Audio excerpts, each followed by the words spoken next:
So good morning, friends. We begin this seminar. As you know, I was just mentioning to our esteemed chair that the beauty of this seminar series is that we start sharp at 8:30 and we close by 9:30. So that's the 1 hour, and we generally encourage all the people who are participating to get deeper into the issues and themes that are of significance rather than very superficial comments on themes that we pick up. Here today, Indo-Pacific, as we know, has become a region for contestations of all different natures. Be that development finance, security, strategy, and of course security related issues. So from all that perspective, we have a major expectation in terms of how ASEAN countries are looking into it. And as you know, in a day, the SOM meeting would be beginning on ASEAN-India partnership. So we took advantage of this. We requested great friend of RIS, Ambassador Sam, and he very kindly got this arranged. And now we have one of the most established hands on ASEAN and ASEAN's approach from Thai perspective.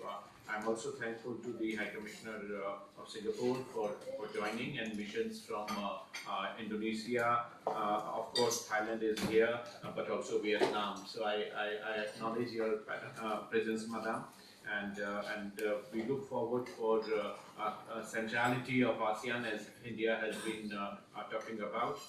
When we talk of Indo-Pacific, several issues come in our minds, and we look in terms of how those contestations are to be addressed, given the fact that there is a new wave of engagement between China and Japan.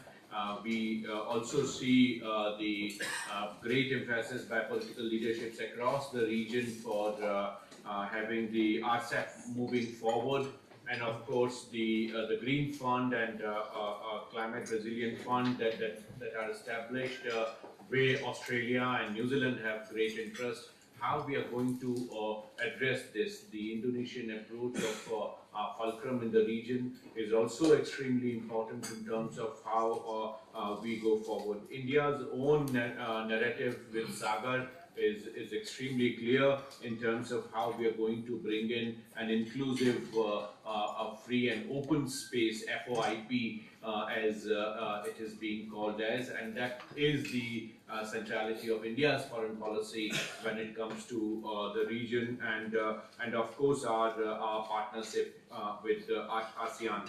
The commemorative summit of 2018 has already set out the broad contours of this engagement. It has also highlighted the importance in terms of how internationally lawful commitments are important for oceanic and air spaces that are there. Within Indo-Pacific, more efforts are being made in terms of making the growth process inclusive, and bringing in the larger terrain within the framework which is to be addressed through the partnership. And they again, the ocean governance, particularly the Sustainable Development Goal 14, assumes great importance in terms of how we move forward. So the spectrum is really huge, and we would have, of course, limited time.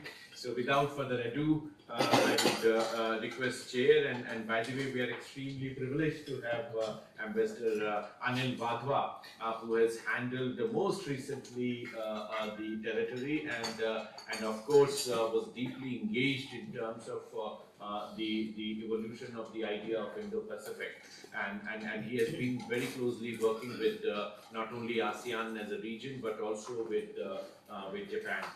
So without further ado, I welcome you, and the floor is yours, sir. Thank you very much, Sachin, and good morning to all of you. It's a full house today, so welcome. It's a reflection of the popularity of this topic, and also the fact that we have Dr.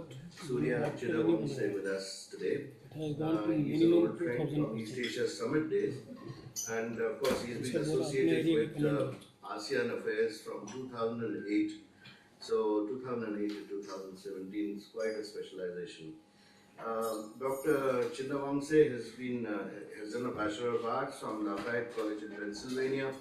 He is a Master of Arts in Law and Diplomacy and Doctor of Philosophy from the Fletcher School of Law and Diplomacy in Tufts University. He has, besides the ASEAN affairs, done many other things because he was counselor in the Office of the Foreign Minister. He has been counselor and the chief of UNSC Campaign Task Unit in the International Organizations Department. Then he was posted in the Permanent Mission of Thailand to the United Nations in New York.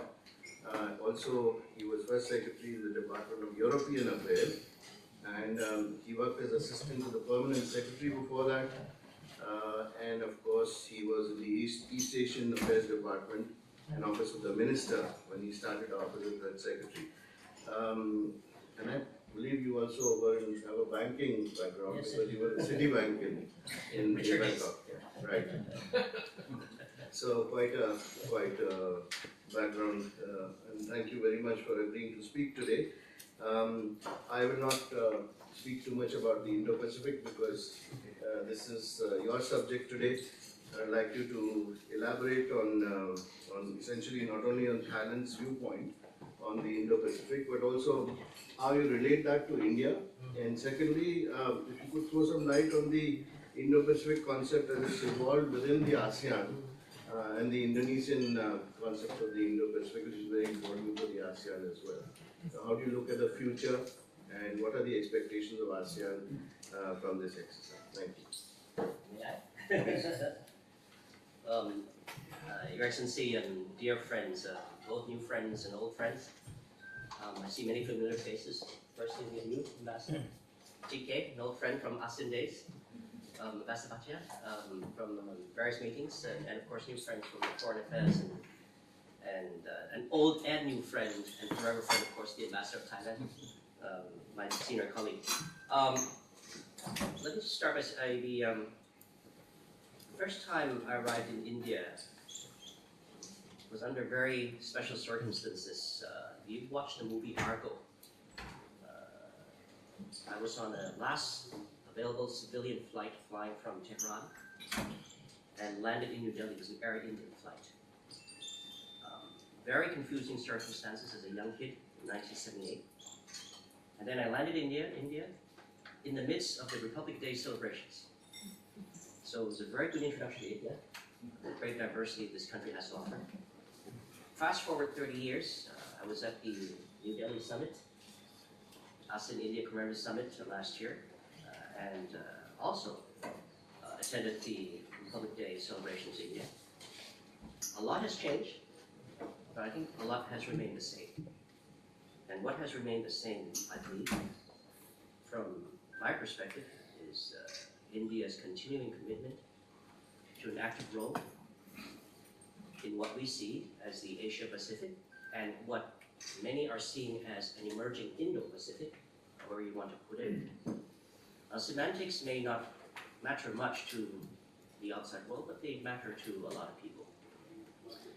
And it's with that brief introduction that I'd like to say a few words on, shall I say, my assessment, partially leaving my hat as DG ASEAN outside the door so I can engage in a frank discussions with all of you. Yes. And with the request that no direct quotation be made, because that will make me more voluminous in my discussions, as instructed by my executive ambassador.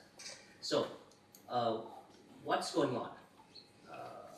Let me start first with ASEAN, if you don't mind, because after all, I have to earn my salary. I am from the ASEAN department. ASEAN is in the midst of, I would say, a bit of soul searching. We've seen events unfolding in the European Union, the most successful integration experiment with all its complexities that it's going through right now. We are in the midst of a very intense community building process, not as integrated as the EU, but pretty much far advanced to the extent that the ASEAN founding fathers of 1967 would not recognize ASEAN as it is today. We are in the midst of trying to understand the increasingly complex interplay between major powers in the region,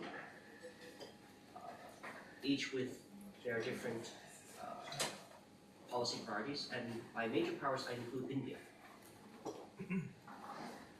So, and of course we're in the midst of a technological and demographic transformation where the benefits and challenges of the Fourth Industrial Revolution are making its impact felt. And where demographic changes in Southeast Asia are also making its impact felt. The first on the four are, let me just say, I don't like to quote figures, but there's one I'd like to share. According to McKinsey, 1.2 billion to 3.7 billion US dollars in expected increased revenue to be developed from the Fourth Industrial Revolution in the next 5 to 10 years. Of that, 216 billion to 627 billion US dollars to be in Southeast Asia, in ASEAN. So there are opportunities, but there are also, of course, as we all know, the disruptive impacts of the Fourth Industrial Revolution. The demographic changes, we are becoming an aging society. It doesn't affect any of us here. But 3 countries at least, according to some of the statistics I've been seeing and I've been shown, 3 countries moving towards aging society: Thailand, Singapore, Vietnam, for example. So these are demographic changes. Plus, in addition to that, rural-urban movements and migrations, urban to rural area, rural to urban areas. These are the transformations that ASEAN societies, ASEAN countries have to deal with. But the one that I think we probably should take a little bit more discussion on is the transformations, what I would call the geostrategic situation in Asia-Pacific / Indo-Pacific and in the world. We have major countries, major powers pursuing policies that have an impact in this part of the world. Some of those policies include policies that perhaps put less emphasis on multilateralism, a lot more on bilateral approaches. There are economic challenges amongst the top trading powers, as we all know. And then we have the 3rd largest economy in the world trying to position itself amongst the top 2 global economies. So this triangular relationship between the top 3 world economies, with all its complexities, is giving ASEAN a lot to think about. And how do we position ourselves? There was a time, Ambassador, you may recall, maybe 10, 15 years ago, when ASEAN centrality was more or less a given. Everyone would come to an ASEAN meeting. Everyone would support ASEAN centrality without question, I would say, maybe 10, 15 years ago.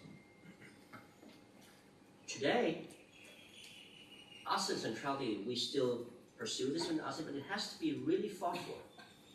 It has to be more justified. We have to make a good case for it. Amidst all these changes, why? Because there are questions being raised by many quarters that can the ASEAN-centered regional architecture, comprising the East Asia Summit, as we all know, of which India is a strong partner, and many others, the ASEAN Regional Forum, of which India is also a strong partner, can these platforms that have stood the test of time for a couple of decades, can they really handle these new factors? And particularly the changing geostrategic equation brought about by I would say, the interaction amongst the three top world economies. This is the puzzle that ASEAN finds itself in. Add to that, you have I was there at the Manila East Asia Summit 2017. You have the four major powers in the world, United States, Japan, India, Australia, announcing different variations of what we call an Indo-Pacific strategy.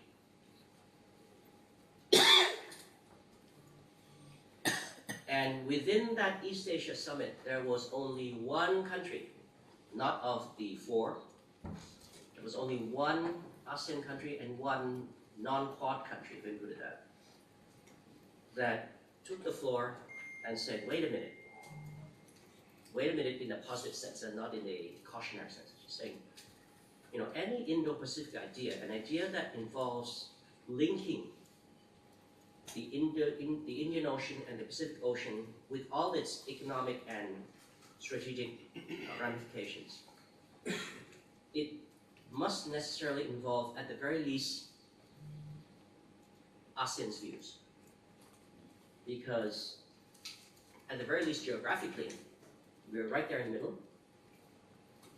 And traditionally, the ASEAN-centered regional architecture is that framework which provides some sort of rules, regional rules and norms for major powers and ASEAN to coexist and to operate in a multilateral setting, and because it is in ASEAN's interests. After all, I forget the statistic, I think it's more like 60% or more of the commercial maritime traffic passes through the straits, the very straits in Southeast Asia. So that country was Thailand. The Prime Minister of Thailand said, well, I think these are very interesting Indo-Pacific ideas proposed by the four.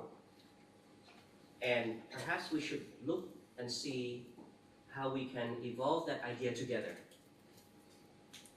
Focusing, and this was in 2017, focusing on some principles that bind us together, mutual benefit, and of course complementing a lot of the frameworks that exist that have been useful, including what I've mentioned in the ASEAN-centered regional architecture, but also another one where India has been playing a major role is the IORA, Indian Ocean Rim Association. So basically what we were saying, as early as 2017, when the four countries, including India first, in a major multilateral setting in the region, introduced their respective versions, and I put the emphasis on the word versions, plural, because there are four different versions of an Indo-Pacific idea or strategy. In that context, Thailand said, well, maybe ASEAN should see what we can do. And from that to today, ASEAN has been trying to evolve our perception of an Indo-Pacific outlook. And it took us a while, but we sort of have a name which will have to be ultimately endorsed, but it is something along the lines, how can we have an outlook towards an Indo-Pacific that would be in ASEAN's interest and the region's interest, of course. Why? Because we are a stakeholder, and because we are a small player. I say this not humbly, but it's fact of life. We are a combination of 10 countries, but we are relatively have less influence as such vis-a-vis the major powers. So it is in our interest to help try to shape the dialogue a little bit on what an Indo-Pacific idea should mean. Now, dear colleagues, I will not go into how the various Quad countries, if I can use that, have their version of the Indo-Pacific. They are quite different, and they have their own unique backgrounds and how the idea evolved. I will not go so much, we can have a debate later on, but I will not go so much on how the idea of Indo-Pacific emerged. Many said it came from India. The Americans would claim it's from the Americans, but that's okay. We have different views on that. Well, let's focus on the present and future. From an ASEAN perspective, well, we see an Indo-Pacific idea as part and parcel of ASEAN's continuing efforts to reinforce the ASEAN-centered regional architecture, which is primarily focused on the East Asia Summit and the various other platforms of which India and other countries participate. Why is that so? Because as a collection of small and medium-sized countries, for us, it is quite important to have clear rules of the game, regional norms, procedures, and common interests. Because we do not want to see that immense area of great potential between the Indian Ocean and the Pacific Ocean be an area where different major powers have different ideas of how to best drive the future of this region forward. Why?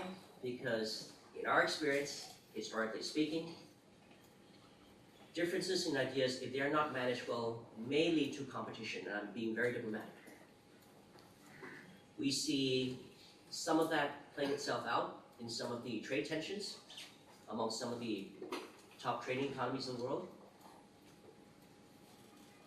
So it is definitely in ASEAN's interest to try to evolve an understanding of what we mean by an Indo-Pacific idea. And I use the word idea because it's the loosest form. It's not a strategy, it's not a vision, an idea. It's probably the least common denominator. Because don't forget, there are some countries, major countries in the region that look at the Indo-Pacific idea with perhaps suspicion, uncertainty as what it all means. So, without revealing any secrets,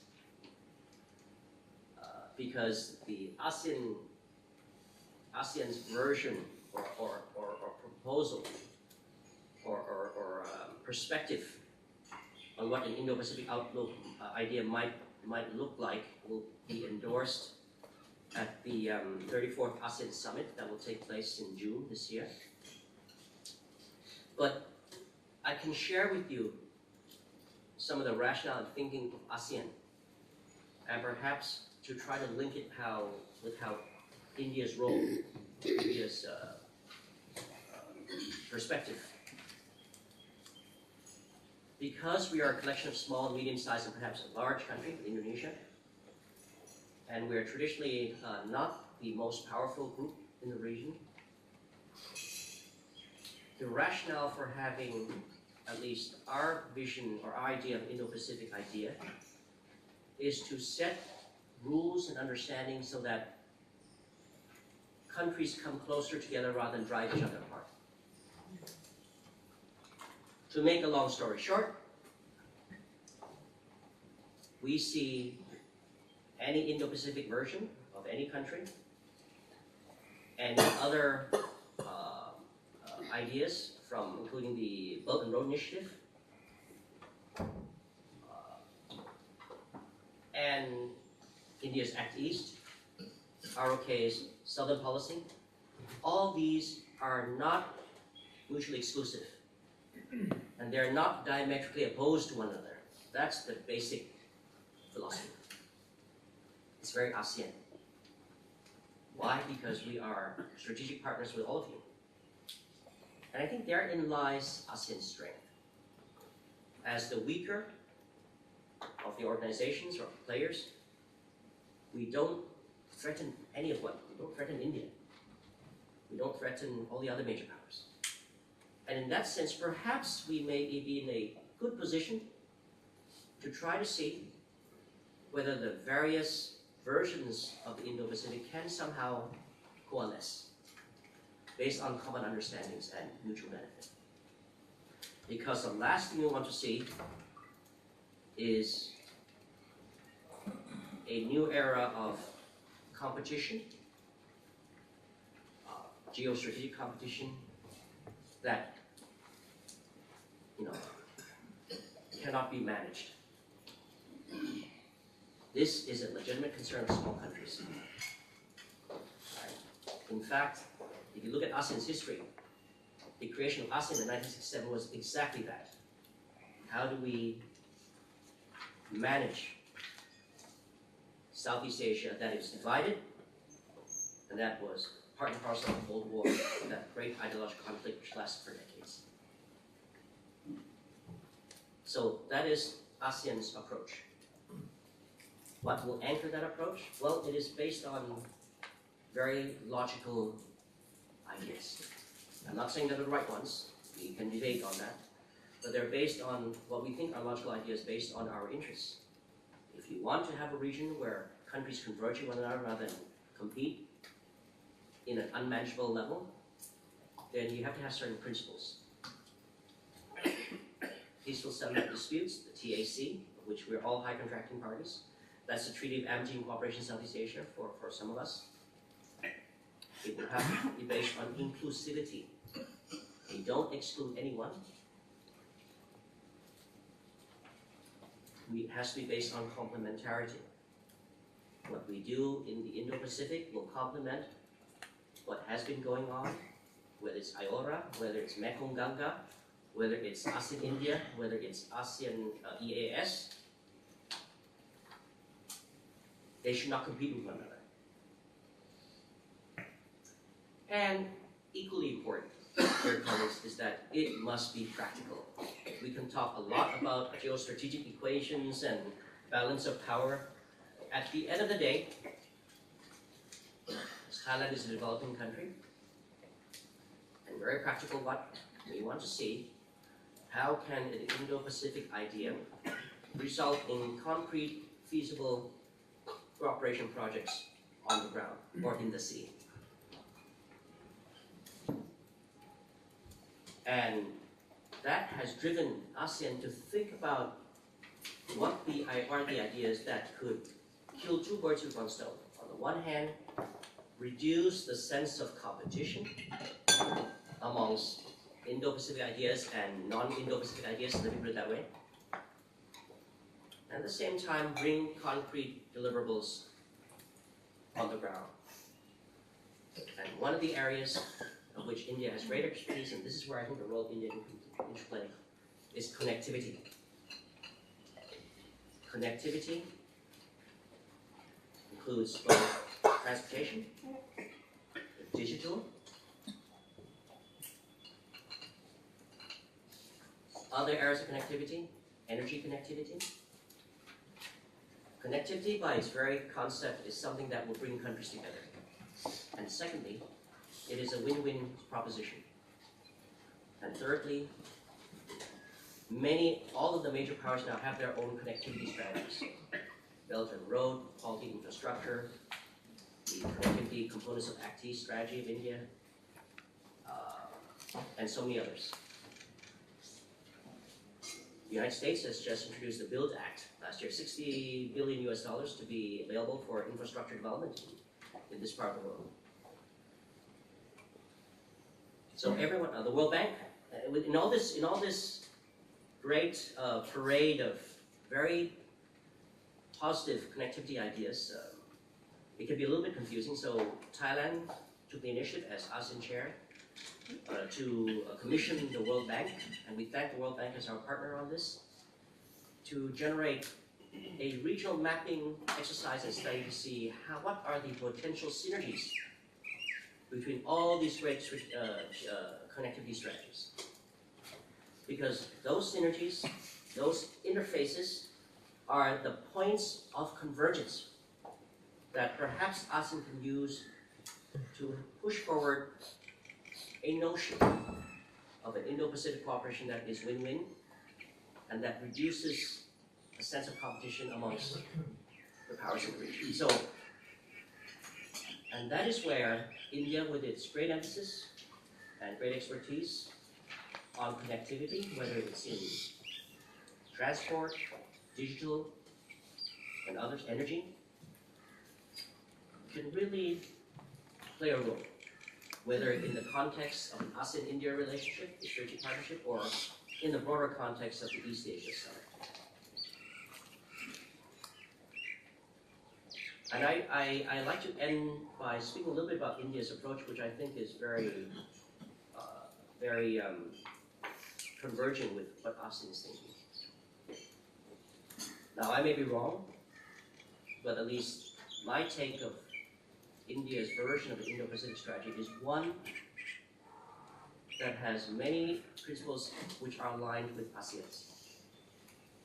First and foremost, Ambassador, we thank India for its emphasis on ASEAN centrality. One of the first of the Quad countries, if I may use the word Quad countries, I know it's not an alliance or anything, but it's been used. So I just say one of the first major powers to emphasize and underscore ASEAN centrality in the context of India's version of the Indo-Pacific. And this was given to us very early on and culminated at the New Delhi summit last year. We appreciate India for that. But as you can see, India's, in our view, India's version of the Indo-Pacific is one that seeks to build bridges with ASEAN and with your other neighbors. We understand, of course, the logical reasoning behind the maritime component of India's Indo-Pacific strategy. But as far as we can see, it's based on principles that ASEAN share. Freedom of navigation of the high seas and overflight. Non-use of force. Protection of sea lines of communications for maritime commerce.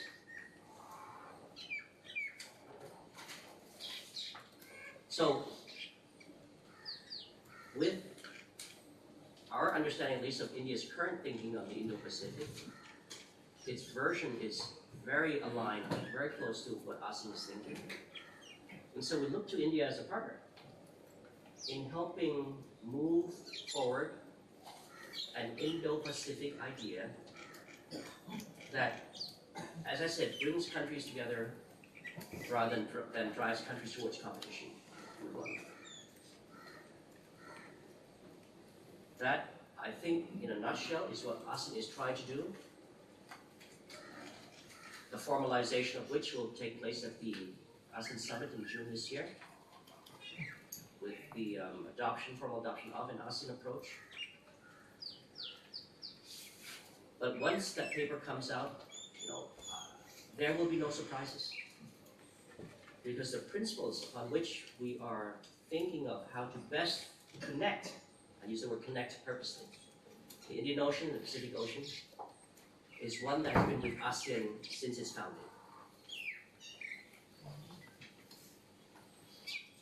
Peaceful means, mutual benefit, inclusivity, complementarity.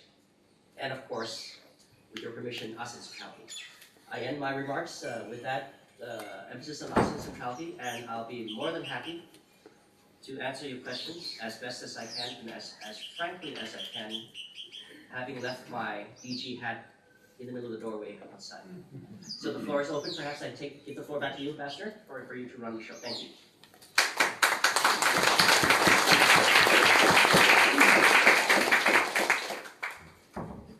Okay, so that was a fascinating summary of the Indo-Pacific concept from the ASEAN point of view. And I'm sure there are many questions and thoughts that is raised. So I'd now like to open the floor for questions. We'll take 2 questions or 3 questions at a time. So Ambassador Bhatia, Ambassador Devre, Mr. Kumar.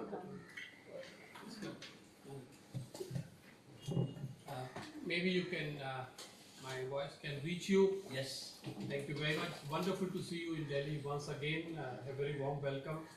Thank you for a very lucid explanation of a subject on which almost every week, somewhere in India, a seminar is taking place.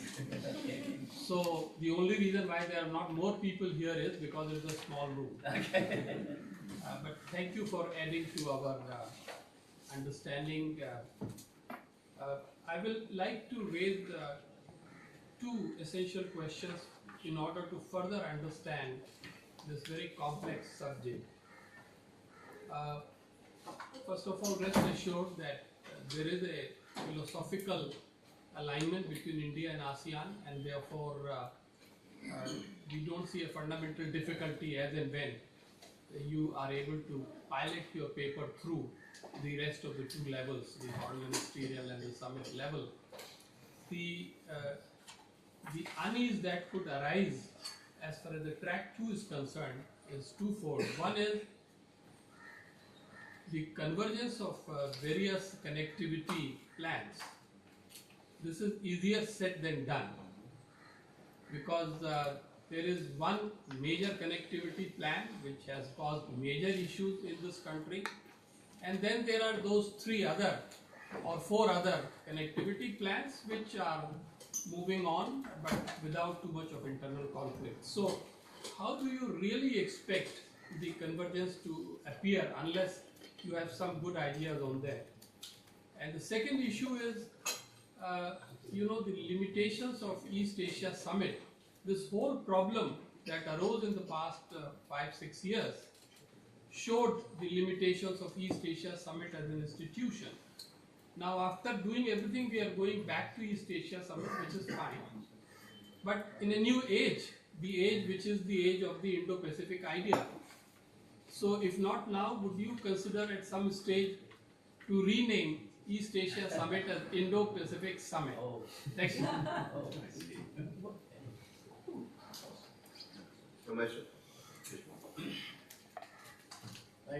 Thank you very much, Mr. Suriya. I think,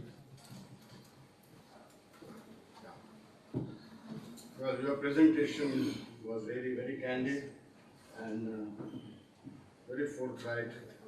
I'm really delighted to hear this from a distinguished representative from ASEAN, because it really puts to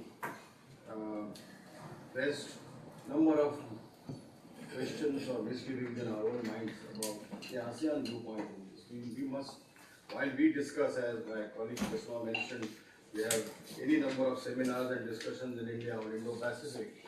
Seldom do we have the opportunity or the, I would say, welcome ASEAN viewpoint in this. We just keep talking about our own ideas and viewpoints. So it's a very good opportunity. Well, what you said, I think, is absolutely true, that India seeks to build bridges with ASEAN and neighbors, and that exactly is the ASEAN policy as well. I think in that sense we have that unanimity or broad understanding, and if we can say kind of a security convergence which has always existed between India and ASEAN. I think through this concept of Indo-Pacific it is further being strengthened. Well, I have 2-3 brief questions. BIMSTEC, I think, can be a very solid and useful building block even as we go on building this Indo-Pacific concept.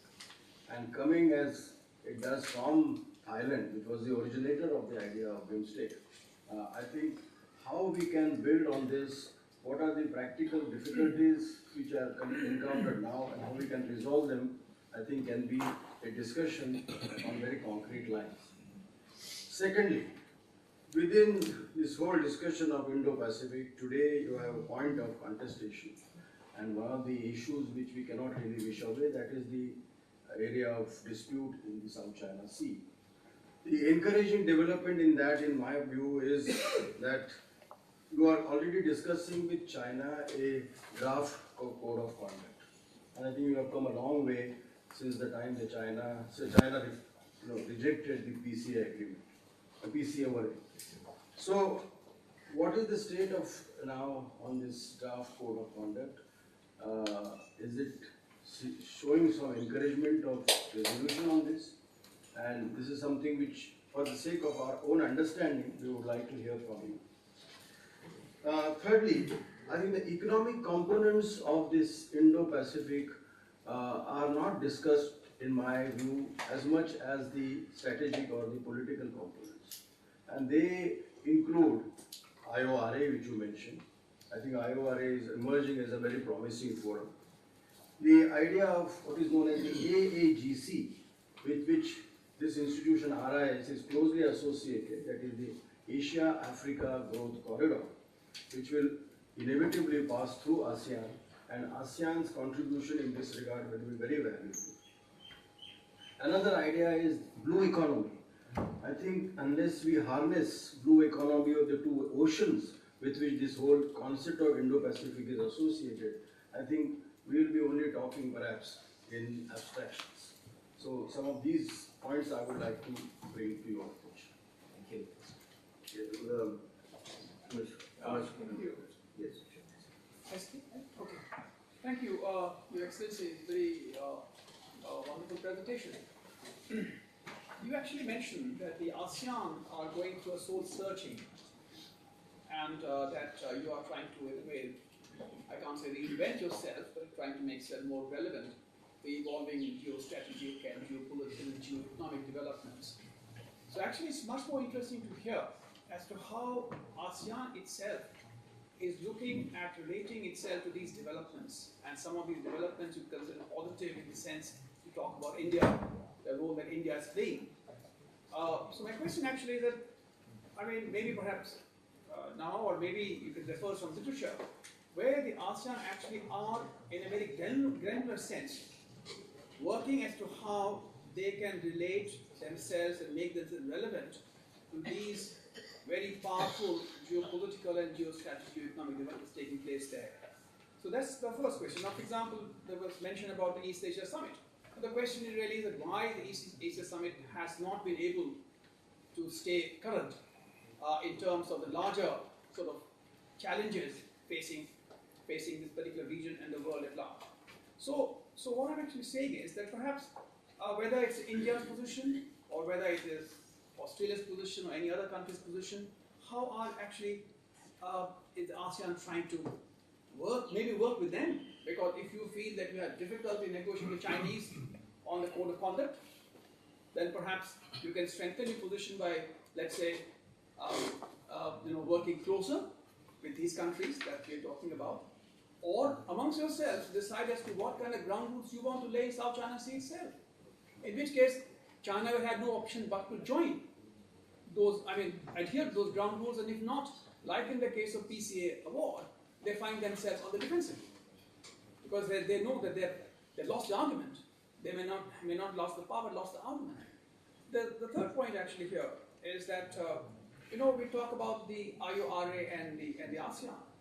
Perhaps IORA's handshake with ASEAN isn't strong enough in terms of either it is the maritime safety and security, whether it is other confidence building measures, whether it is collaboration, blue economy, or a whole lot of other things. And just one last point. For example, you mentioned that you are commissioning a study with the help of the World Bank as to how these different versions can converge.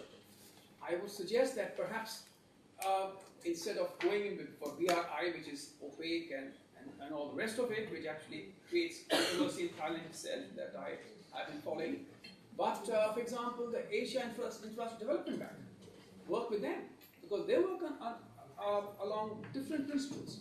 So my point actually is that perhaps you can, instead of being too obsessed with China, perhaps have leveraged all the other institutions which are available to actually create that kind of a momentum, which actually help you in your relation with China. Thank you. I think you should reply now. Okay, this after this round. I've been warned that there'll be many questions, which is a good thing, and this is the success of this forum that is kind of organized by RIS. Let's just take the last point first.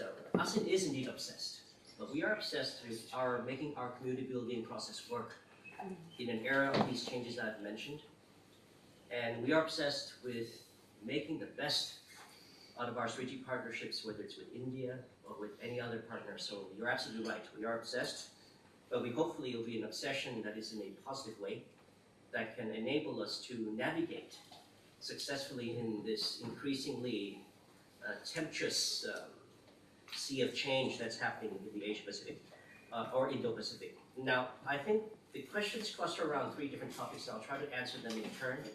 The first is on the more geostrategic situation. How does this all relate to the East Asia Summit? How could it all result in ASEAN pursuing its bargaining power vis-a-vis others? Second set of questions on connectivity. How can we connect in practice? Basabatia mentioned between the various connectivity strategies, as well as how do we make it work.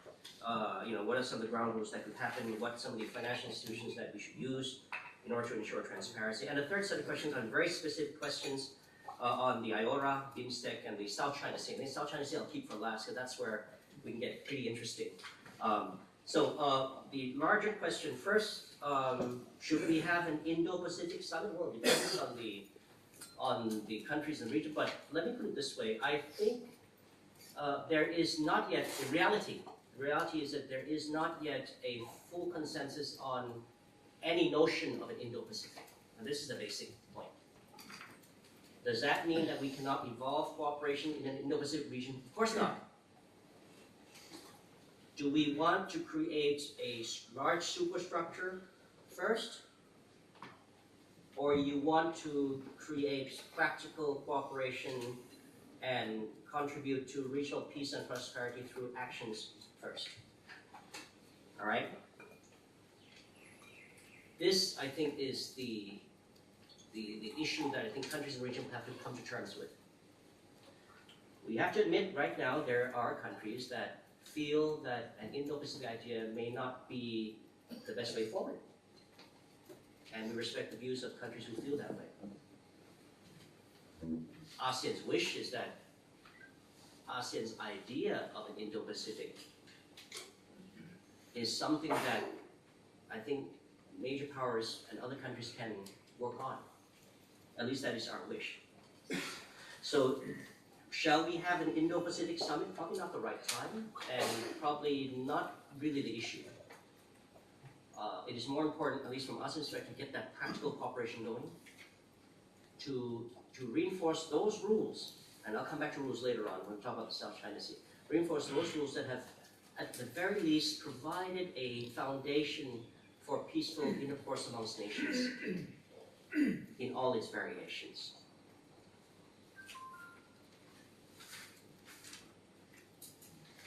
How can ASEAN make itself relevant? And here let me digress for a couple of minutes. ASEAN will be relevant not only by helping set these rules or to making sure that the East Asia Summit works, and which there are challenges, I admit, but ASEAN will make itself relevant if ASEAN is successful. And I think India and other countries have a stake in making ASEAN successful, make sure ASEAN is successful. And what I mean by being successful, it means that we have to become a more integrated community economically. We have to continue to be an economic success story. This year, we will finally have the ASEAN single window, which means what? Which means that you now basically can trade, once you trade investment with one country, you can go to all other 9 with minimum hassle. We are developing our digital economy framework plan. The exact name I don't remember, but it's just been more or less, a finishing touch has been put at the ASEAN Digital Ministers meeting that was held in Thailand just 2 weeks ago. The ASEAN Finance Ministers meeting just met in Chiang Mai and has agreed on essentially a new approach on ASEAN infrastructure financing, which includes green financing. More transparent, more, attuned with the environment, amongst many other measures that are being in place. We are tackling marine debris. Essentially, ASEAN has to, and most important, and we need India's support, is the finalization of the RCEP by this year. Regional Comprehensive Economic Partnership, the largest FTA in the world. Now, I know each of us have differences, not between us and in India, because we already have an FTA between us, but perhaps between some of our partners. But we appreciate the strong political commitment of many countries, including India, to get it done. Because this is the year. Not because it's Thailand's chairmanship, but because it's been pending for so many years now.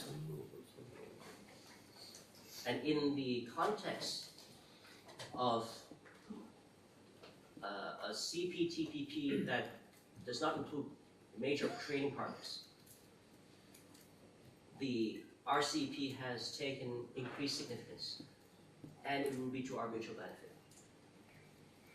This is what will make ASEAN more attractive and relevant.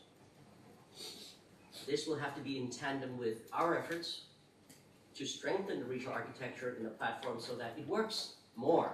It's not that it's not working now, but it could do better. And we think, in the context of multiple ideas on the Indo-Pacific that's taking place right now, this version is perhaps one that countries can live with, as per ASEAN way.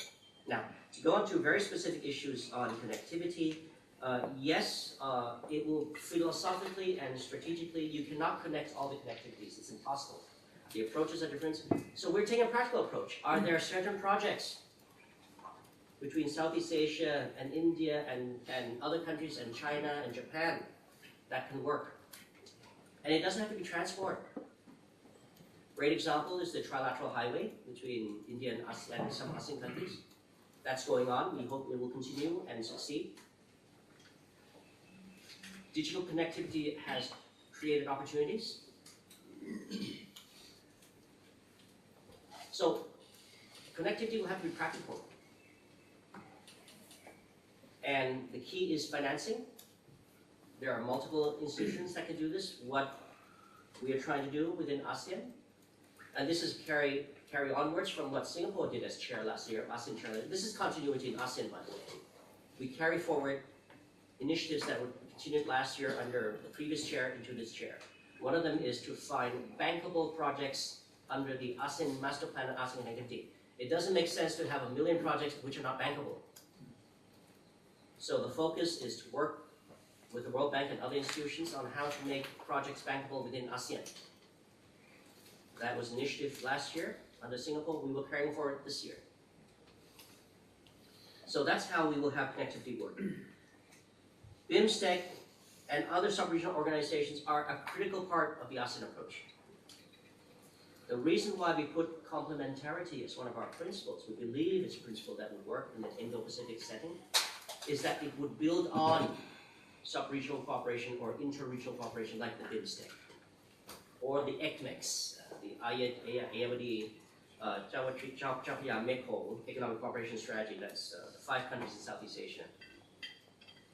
Mekong Ganga, another one. Okay, so sub-regional cooperation frameworks are very much part of the plan. The ECMEX, this 5-country mainland Southeast Asian countries have an ECMEX master plan now, and we're seeking to develop development partners with key countries. And please don't be surprised, one of the key countries that we hope to develop a close link with is with India, for various obvious reasons. Now, I keep the best for last is the South China Sea. It is an area of great interest, but let me just start by saying that Thailand's approach to the South China Sea is we are a user state. Let me repeat. We are a user state. And therefore that puts us in almost the same category with India. We depend on the South China Sea as an important maritime sea line communication. We're not a claimant state. We don't claim anything such. So what we want are clear rules, stability, and like India, freedom of navigation over flight. That has guided our approach to any negotiations related to the South China Sea, of which, by the way, there are 3 components to share with dear colleagues. The first is, of course, let's not forget, we have to implement the DOC, the Declaration of Conduct of Parties. That includes everything from CBMs, hotlines, to prevent incidents, and other things. Second, of course, as was mentioned, the Code of Conduct. The Code of Conduct will set important rules of engagement between ASEAN and China. And as the chief negotiator on the Thai side in the very intense negotiations on the COC, I can say the atmosphere is very good. We are making progress. 5 years ago, ASEAN's partner in the negotiations would find it very difficult to accept an ASEAN draft as a negotiating text. But things have changed. So we're making progress. And Thailand, as one of the parties to the negotiations, will try to, our role is basically to help bridge the gaps amongst all the parties, especially amongst the claimant states. You know, by the way, there are 4 ASEAN claimant states, Brunei Darussalam, Malaysia, Philippines, and Vietnam.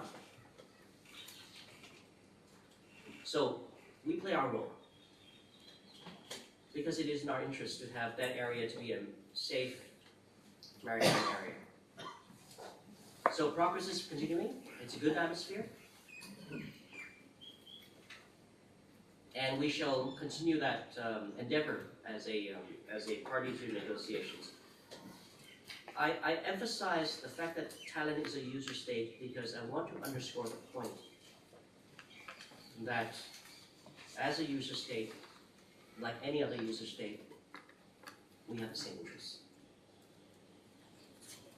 including the international law that applies, especially UNCLOS 82, of which we are part.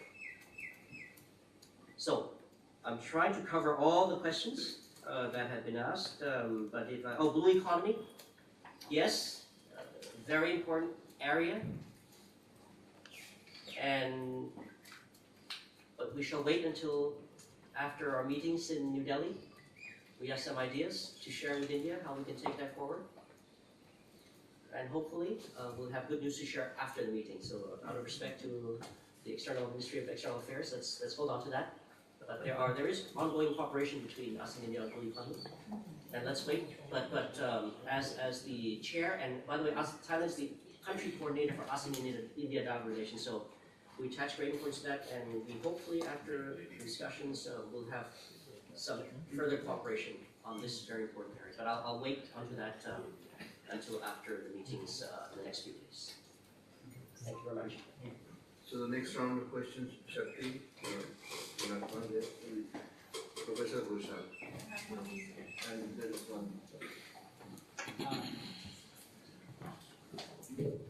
Very quickly, start with semantics.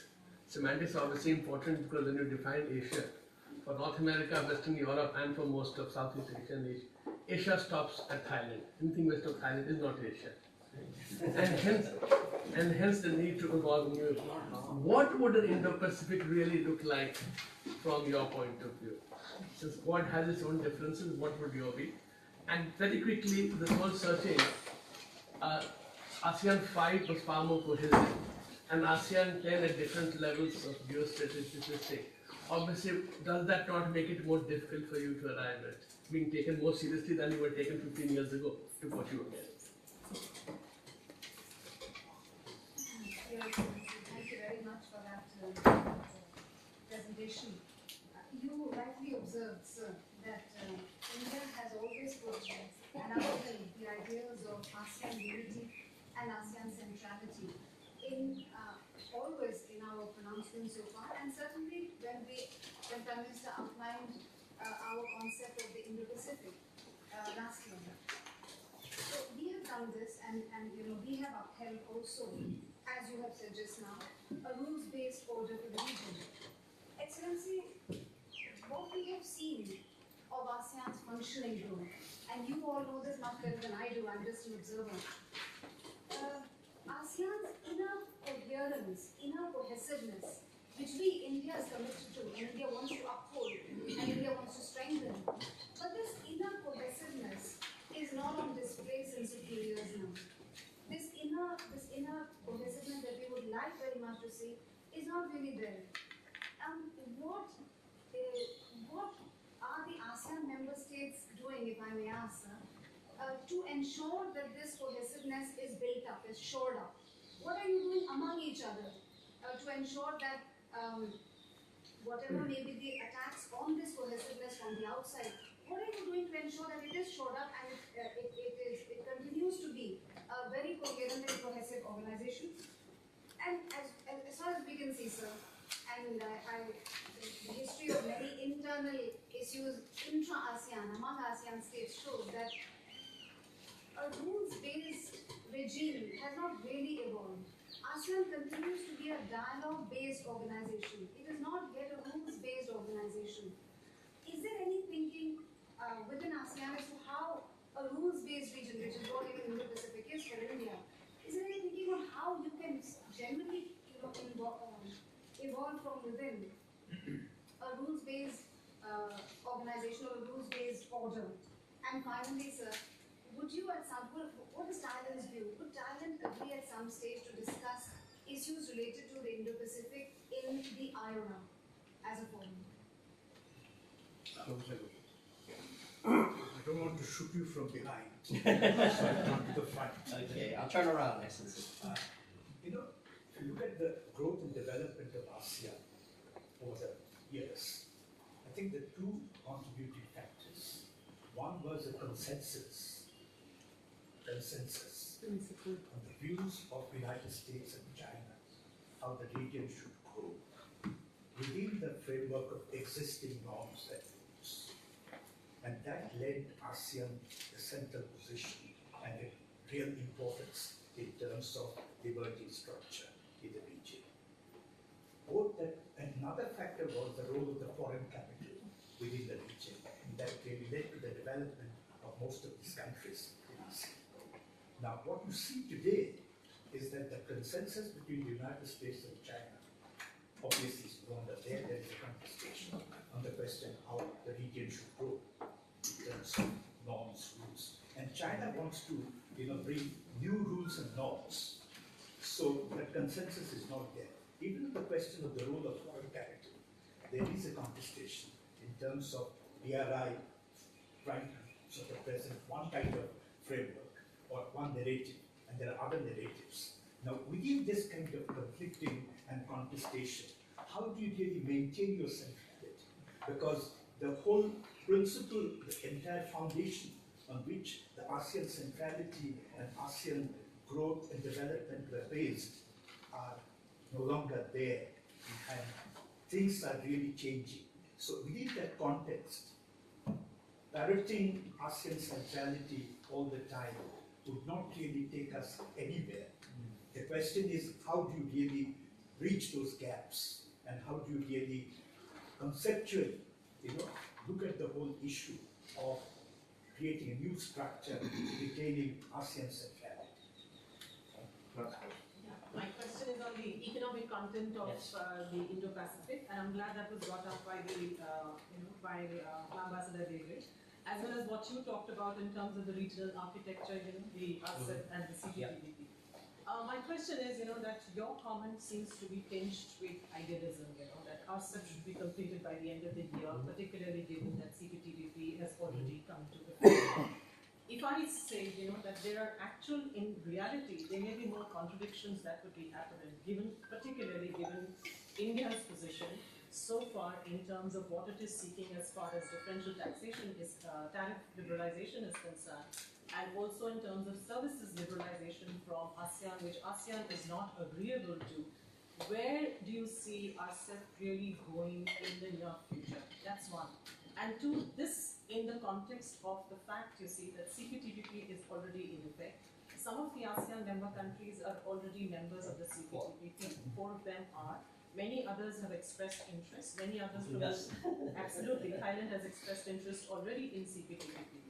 Given the manner in which RCEP is moving, given the manner in which India has put forward its proposals, do you see a greater possibility of more and more countries joining the CPTPP, that taking effect in the region, RCEP losing its significance, and then how do you see the regional architecture evolving, particularly with India's positioning in the region? Where do you see that? Okay. With permission of the master, following this round, I think I will have to conclude, but I'll be happy to answer these various questions, and it's quite varied, but I'll take them in turn. What would the Indo-Pacific look like? Well, it's in Dr. Suriya's view, an Indo-Pacific region marked by free trade, sustainable development, enhanced connectivity, and peace and stability, and that is inclusive. Geographically, well, it will cover essentially the Indian Ocean area and the Pacific Ocean area.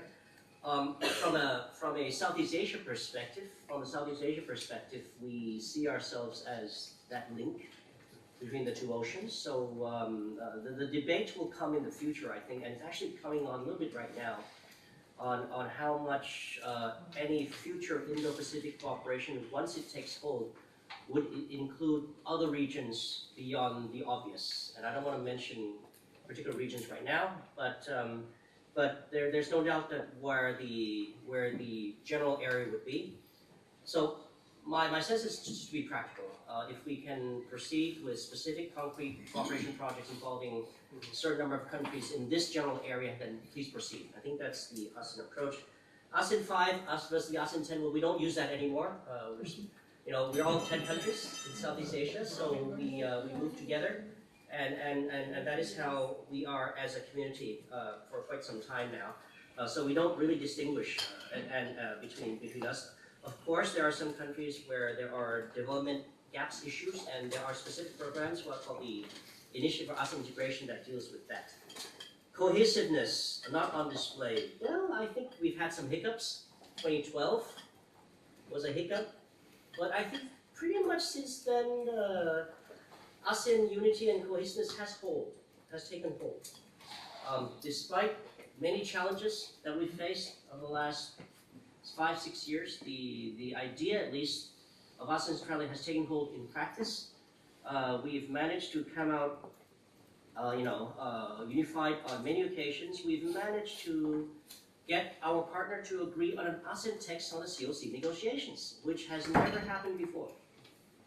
All right, which has never happened before. So let's keep it up. ASEAN unity and centrality. We will try to do our best.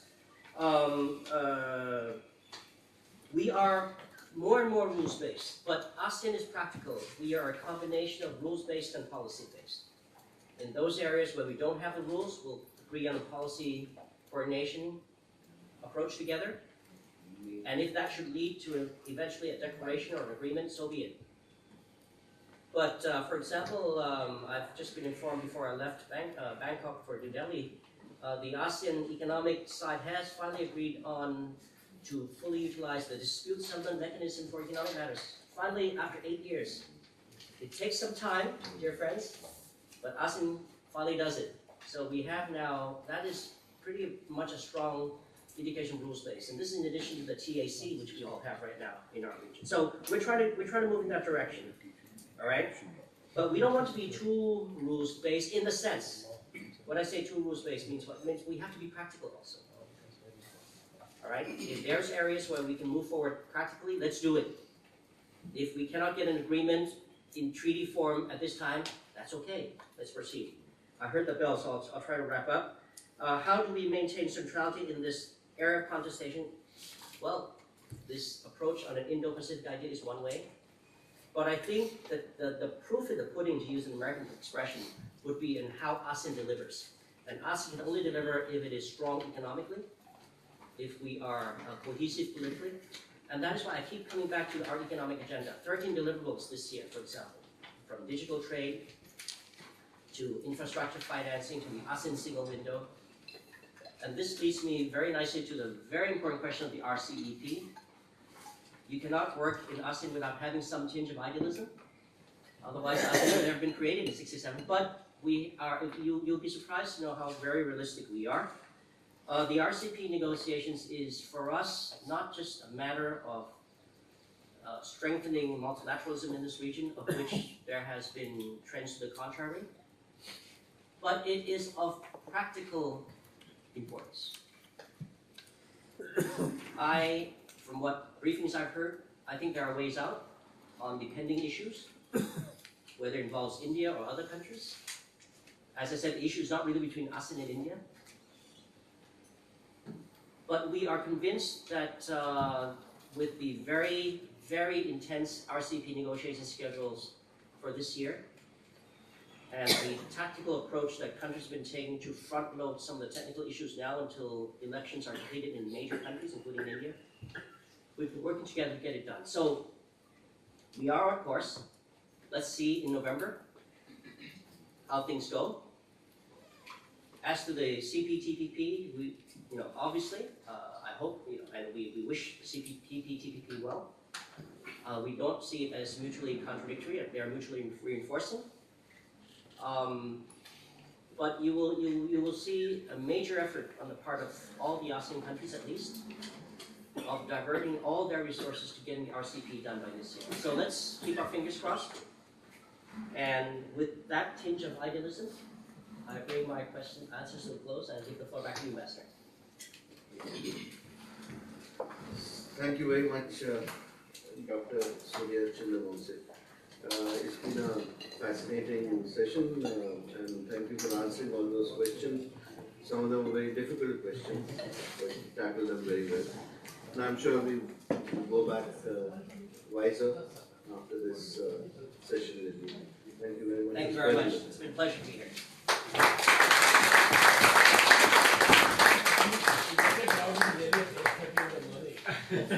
I am extremely thankful to everybody for participating and joining us at this breakfast seminar. Excellency, on behalf of RIS, I would like to present you some of our publications.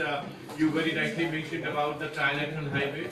You would be glad to know that RIS has launched a study now on extension of the trilateral highway. My colleague, Professor Praveer Dey, is leading the study on extending it to Laos, Cambodia, and Vietnam. So we would be launching. I would like to present these publications to you. Thank you. Thank you very much. Thank you.